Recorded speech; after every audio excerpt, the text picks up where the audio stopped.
Welcome back to मेरा अपना school. अस्सलाम वालेकुम। कैसे बेटा स्टूडेंट, आप लोग खैरियत से हैं? और जैसे कि हमने दो प्रॉब्लम्स हमको डिस्कस करके आ चुके हैं, स्केलर्स एंड वेक्टर की। आज हम जो प्रॉब्लम डिस्कस करने वाले हैं वो है 5.3। ठीक है, अब 5.3 जो प्रॉब्लम है इसके अंदर हमें क्या करना होगा, चलिए अपने सवाल की तरफ चलते हैं और अपने मकसद को फुलफिल करते हैं, जिस मकसद पर इंशाल्लाह हम आज काम करने वाले हैं। इंशाल्लाह उम्मीद है आप लोगों को ये न्यूमेरिकल्स में अच्छे कॉन्सेप्ट क्लियर हो जाएं, आप लोग कॉन्सेप्चुअली चीज़ों को करें। So that's gonna be right, और इंशाल्लाह अल्लाह ताला आप लोगों को कामयाब करे, ये मेरी दुआएं भी आप लोगों के साथ हैं। चलिए शुरू करते हैं प्रॉब्लम नंबर 5.3। 5.3 है क्या, सवाल पढ़ते हैं। A man drives his car 5 kilometre east. मैं स्केल ले लेता हूँ सिंपली। देखें, ज्योमेट्रिकल जो हमारे पास लोकेशंस हैं उसको हम डिज़ाइन कर लेते हैं। यहाँ पर सिंपली देखो, मैंने यहाँ कुछ इस तरह से ले लिया। ये आपके पास जो है, ठीक है, ये हमारे लिए हो जाएगा, ये वर्टिकल लाइन हो जाएगी, और ये हमारे पास हॉरिजॉन्टल लाइन हो गई।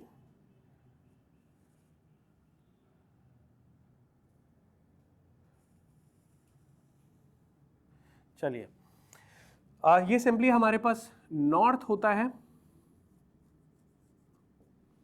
ये साउथ आ गया। हम सिंपली एन लिख लेते हैं ताकि स्पेस हो न्यूमेरिकल को सॉल्व करने का। ये ईस्ट है और ये वेस्ट। कहा गया कि a man drives his car 5 kilometre east. एक आदमी, एक शख्स जो 5 किलोमीटर की ड्राइव कर रहा है थ्रू बाय एग्जैक्टली कार के थ्रू जो है वो ड्राइव कर रहा है, तकरीबन 5 किलोमीटर का डिस्प्लेसमेंट वो कवर करता है ड्यू ईस्ट की जानिब। ठीक है, तो यहां डेटा भी हम साथ साथ बना लेते हैं। डेटा क्या होगा, आपसे कहा गया कि जो डिस्प्लेसमेंट है वो S1, ठीक है, और 5 किलोमीटर दिया गया है ड्यू ईस्ट की जानिब। ठीक है, तो अब यहां पर हम डायग्राम में 5 किलोमीटर जो है वो पहले इसके लिए एग्जैक्टली स्केल कराना होगा। स्केल बना लेते हैं हम। यहाँ पर अज्यूम कर लेते हैं, हम अज्यूम करके चलते हैं कि 1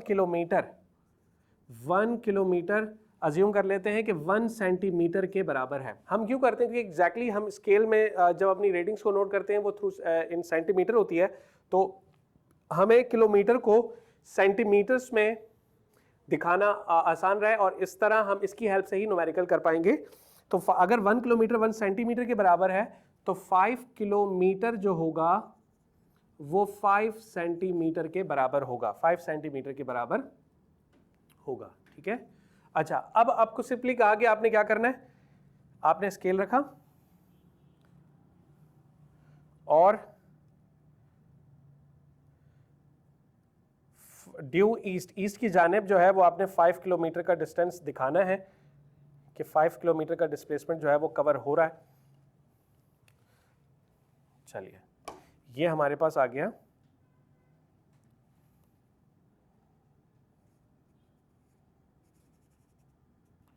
5 किलोमीटर। ठीक है, यानी 5 सेंटीमीटर, क्योंकि 1 किलोमीटर जो है वो 1 सेंटीमीटर के बराबर है, तो 5 किलोमीटर 5 सेंटीमीटर के बराबर होगा।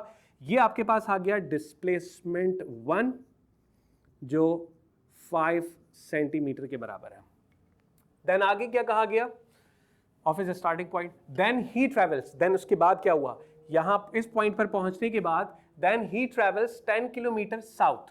अब by head to tail rule जो सेकंड डिस्प्लेसमेंट का वेक्टर होगा उसे हम ज्वाइन करेंगे, उसकी टेल को हम ज्वाइन करेंगे फर्स्ट वेक्टर के हेड के साथ, और जो डायरेक्शन आपने रखनी है वो टुवर्ड्स साउथ रखनी है। ठीक है, टुवर्ड्स साउथ रखनी है, तो आप क्या करोगे बेटा, 10 किलोमीटर का डिस्प्लेसमेंट टुवर्ड्स साउथ जो है वो ट्रेवल करेगा, तो आप क्या लिखोगे, 10 किलोमीटर का मतलब होगा 10 सेंटीमीटर। तो हम साउथ की जानिब एक वेक्टर ड्रॉ करेंगे जिसकी टेल जो है वो फर्स्ट वेक्टर की हेड से मिला देंगे, और साउथ की जानिब जो है वो 10 किलोमीटर हम दिखा देंगे। तो यहाँ पर आपके पास कुछ इस तरह से बनेगा। ठीक है, 1 2 3 4 5 6 7 8 9 10। ठीक है, तो ये 10 किलोमीटर का डिस्प्लेसमेंट कवर किया गया और जो डिस्प्लेसमेंट है उसे हम S2 लिख लेते हैं, और 10 किलोमीटर मीन्स 10 सेंटीमीटर। देन उसके बाद आगे बढ़ते हैं। फ्रॉम हेयर, यहां पर पहुंचने के बाद he travels 15 kilometre towards west. Then again same जो शख्स था उन्होंने पहले 5 किलोमीटर का डिस्प्लेसमेंट ट्रैवल किया ड्यू ईस्ट। देन फिर उसके बाद जो है वो 10 किलोमीटर का डिस्प्लेसमेंट कवर किया गया, उसे हम डेटा में भी मेंशन कर लेते हैं 10 किलोमीटर, और ड्यू साउथ। देन थर्ड, जब वो इस पॉइंट पर पहुंच गया from here he travels 15 kilometre towards west, तो अब थर्ड डिस्प्लेसमेंट जो हमारे पास हो जाएगा वो 15 किलोमीटर होगा ड्यू वेस्ट। ठीक है, ड्यू वेस्ट आपने दिखाना है। वेस्ट आपको यहाँ इस जानिब दिख रहा है, तो आप वेस्ट की जानिब 15 किलोमीटर का डिस्प्लेसमेंट कवर करवाओगे, यानी जो थर्ड वेक्टर होगा डिस्प्लेसमेंट का, उसकी टेल को सेकंड वेक्टर के हेड के साथ ज्वाइन करना है, और हम यहाँ पर 15 किलोमीटर दिखा देते हैं। ये आपके पास आ गया 15 किलोमीटर।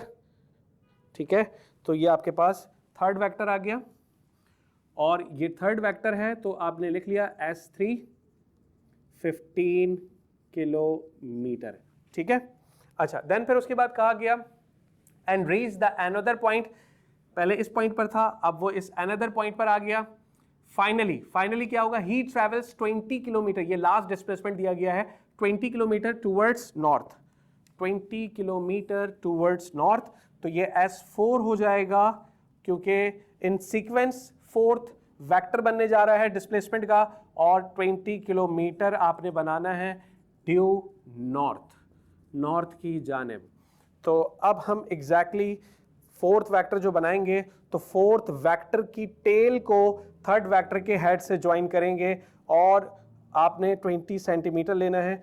तो ये अप्रॉक्सीमेट इतना आ रहा है, हम अज्यूम कर लेते हैं कि ये, क्योंकि हमें यहाँ पर दिखाना भी कंप्लीट है, तो यहाँ मैंने अज्यूम कर लिया कि ये आपके पास फोर्थ वेक्टर आ गया, जैसे हम S4 का नाम दे रहे हैं, और ये डिस्प्लेसमेंट हो रहा है 20 सेंटीमीटर का।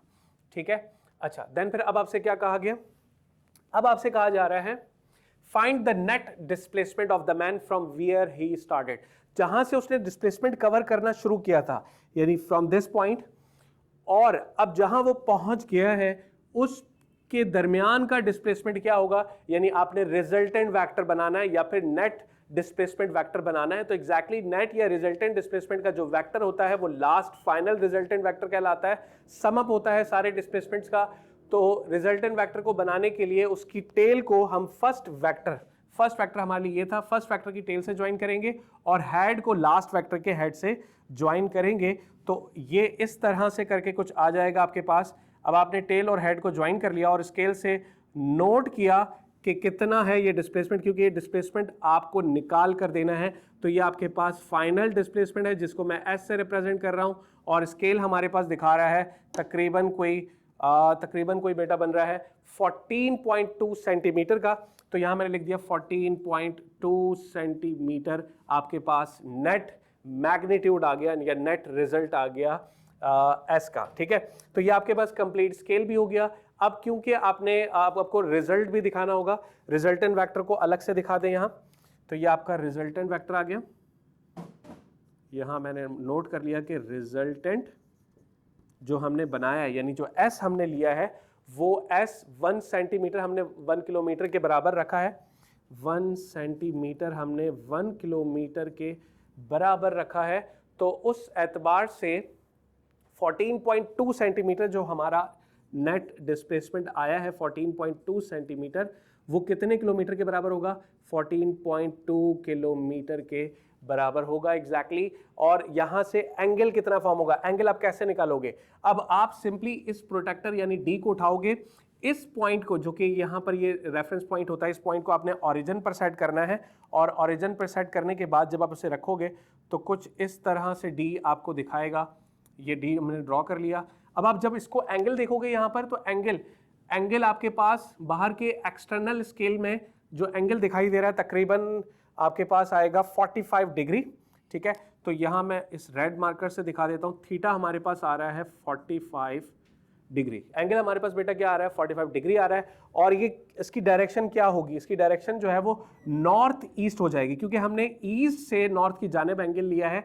तो तो आप इससे दिखा दोगे बेटा ये ईस्ट से नॉर्थ की जानिब है और एंगल आपके पास जो है वो 45 डिग्री है। तो आप यहाँ लिख लें कि एंगल यानी थीटा आपके पास 45 डिग्री आया है और इसे आप मेंशन कर लें नॉर्थ ईस्ट, यानी ईस्ट से नॉर्थ की जानिब लिया गया है, नॉर्थ ईस्ट, नॉर्थ ईस्ट।